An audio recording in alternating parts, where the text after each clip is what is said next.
अगर कंसेप्ट पता है तो मुश्किल दिख रहा प्रश्न भी फटाफट बन जाता है। आरआरबी एनटीपीसी का प्रश्न देखिए, 47 की पावर 25 माइनस 1 निम्न में से किससे पूर्णतः विभाज्य है? Is completely divisible by which of the following? 24, 21, 23 and 19।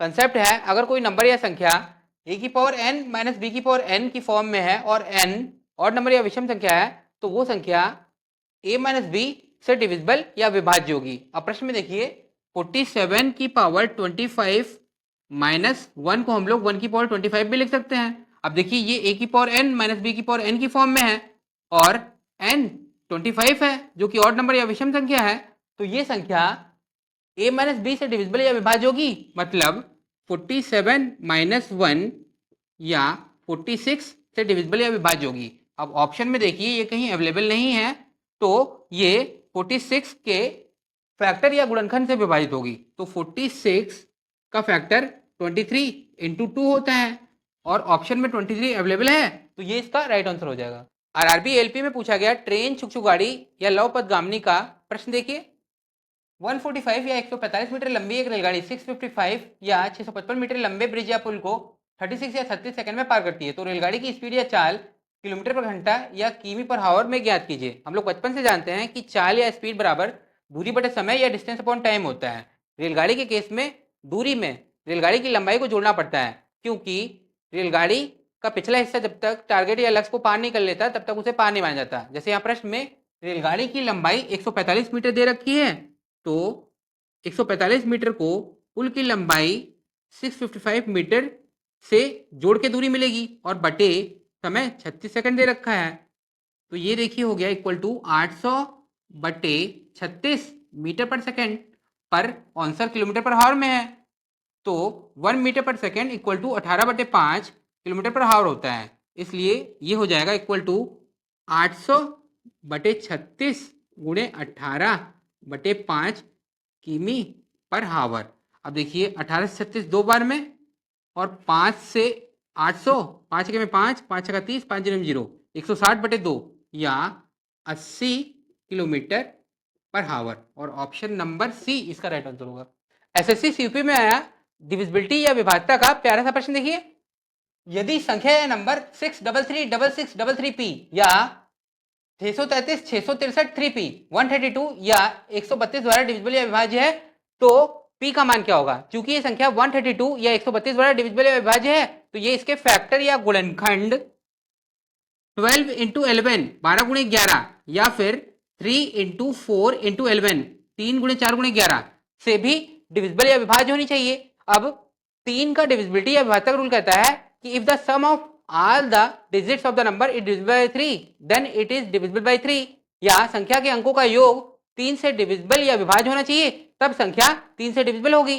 तो या तो जोड़ लीजिए या फिर काट दीजिए। देखिए ये सभी संख्याएं 3 से कट जा रही हैं और p के कटने के लिए 3, 6 या 9, 3, 6 और 9 p की वैल्यू होनी चाहिए। अब 4 के लिए चेक कर लेते हैं, तो देखिए 4 क्योंकि इवन या सम संख्या है तो संख्या की लास्ट डिजिट या अंतिम अंक ये सम या इवन होगा, तो इन तीनों ऑप्शन में केवल 6 ऐसा है जो कि इवन या सम है, तो 6 इसका राइट आंसर होगा और 11 या 11 की विभाज्यता या डिविजिबिलिटी का रूल जानने की जरूरत ही नहीं है। कभी कभी एग्जामिनर का मकसद प्रश्न के माध्यम से आपका आईक्यू टेस्ट करना होता है। एसएससी सिलेक्शन पोस्ट में आया एवरेज या औसत का ये प्रश्न देखिए, द एवरेज ऑफ 12 नंबर्स 12 संख्याओं का औसत 25 या 25 है। यदि एवरी नंबर या प्रत्येक संख्या में 6 जोड़ा या 6 ऐड किया जाए तो नया औसत या न्यू एवरेज क्या होगा? औसत बराबर होता है सभी राशियों का योग बटे राशियों की कुल संख्या, या एवरेज बराबर सम ऑफ ऑब्जर्वेशन बटे नंबर ऑफ ऑब्जर्वेशन। भाई अगर हर एक संख्या में कुछ भी जोड़े या घटाएंगे तो औसत या एवरेज भी तो उतना ही बढ़िया घट जाएगा। तो देखिए प्रश्न में एवरेज 25 दे रखा है और सभी संख्या में 6 जोड़ा जा रहा है तो एवरेज भी तो 6 बढ़ जाएगा, इसका मतलब 31 या 31 इसका राइट आंसर होगा। जो बोएगा वही काटेगा, जैसी करनी वैसी बननी। एवरेज या औसत का ये कंसेप्ट भी कुछ ऐसा ही है। एसएससी जीडी का लेटेस्ट प्रश्न देखिए, 17 नंबर से 17 संख्याओं का औसत या एवरेज 47 या 47 है। यदि ईच नंबर या प्रत्येक संख्या को 6 से गुणा या 6 से मल्टीप्लाई किया जाए तो नया औसत या न्यू एवरेज क्या होगा? औसत बराबर होता है सभी राशियों का योग बटे राशियों की कुल संख्या, या average equal to sum of observations upon number of observations. औसत या एवरेज का ये कंसेप्ट है कि अगर सब नंबर्स या कुछ संख्याओं का एवरेज या औसत पता है और सभी संख्याओं या ईच एंड एवरी नंबर में जोड़ घटाना गुणा या भाग, एडिशन सब्ट्रैक्शन मल्टीप्लिकेशन और डिवीजन में से कोई भी संक्रिया या ऑपरेशन अप्लाई कर दिया जाए तो नए औसत या न्यू एवरेज में भी वही संक्रिया या ऑपरेशन अप्लाई हो जाएगा। जैसे यहाँ प्रश्न में 17 संख्याओं का औसत 47 है और सभी संख्याओं में 6 से गुणा किया गया है, तो नया एवरेज या न्यू औसत में भी पुराने एवरेज में 6 से मल्टीप्लाई या गुणा हो जाएगा और ये 282 या 282 इसका नया एवरेज या न्यू औसत हो जाएगा। आरआरबी आरपीएफ कांस्टेबल का प्रश्न है, एक 28 या 28 सेंटीमीटर डायमीटर या व्यास वाले सेमी सर्किल या अर्धवृत्त की सरकमफेरेंस या परिधि क्या है। अर्धवृत्त या सेमी सर्किल की सरकमफेरेंस या परिधि इक्वल टू होता है पाई आर प्लस 2r या पाई डी बाई 2 प्लस डी, जहां डी डायमीटर और आर रेडियस होता है और डायमीटर रेडियस की दुगनी होती है। यहां प्रश्न में डायमीटर 28 दे रखी है तो रेडियस इसकी आधी या 14 हो जाएगी। अब सरकमफेरेंस इक्वल टू पाई या 22/7 गुणे रेडियस 14 प्लस 2 गुणे रेडियस बराबर ये 7 दूनी 14 44 प्लस 28 बराबर 72 और ऑप्शन नंबर सी इसका राइट आंसर होगा। कॉम्पिटिटिव एग्जाम्स में फॉर्मूला बेस्ड प्रश्न झटपट बन जाता है अगर फॉर्मूला याद हो, तो फॉर्मूला जरूर याद करें। आरआरबी एनटीपीसी का प्रश्न देखिए, 542 प्लस 321 का होल स्क्वायर माइनस 542 माइनस 321 का होल स्क्वायर अपॉन 542 इंटू 321 का मान पूछा है। फॉर्मूला है a प्लस बी का whole square minus a minus B का whole square equal to 4ab होता है। अब प्रश्न में यदि 542 को a और 321 को b मान ले तो ये a प्लस बी का whole square minus a minus B का होल स्क्वायर बन जाएगा, तो न्यूमरेटर या अंश क्या हो जाएगा 4ab, मतलब 4 इंटू 542 इंटू 321 अपॉन में डिनोमिनेटर या हर वैसे का वैसा 542 इंटू 321, तो देखिए 321 से 321 कट गया, 542 से 542 और ये इक्वल टू 4 और ऑप्शन नंबर सी इसका राइट आंसर हो गया। आरआरबी ग्रुप डी में पूछा गया समीकरण या इक्वेशन का बढ़िया प्रश्न देखिए, डिफरेंस ऑफ टू नंबर्स, दो संख्याओं का अंतर 18 या 18 है, यदि उनके स्क्वायर का डिफरेंस या वर्गों का अंतर 360 या 360 है तो उनमें से बिगर नंबर या बड़ी संख्या ज्ञात करनी है।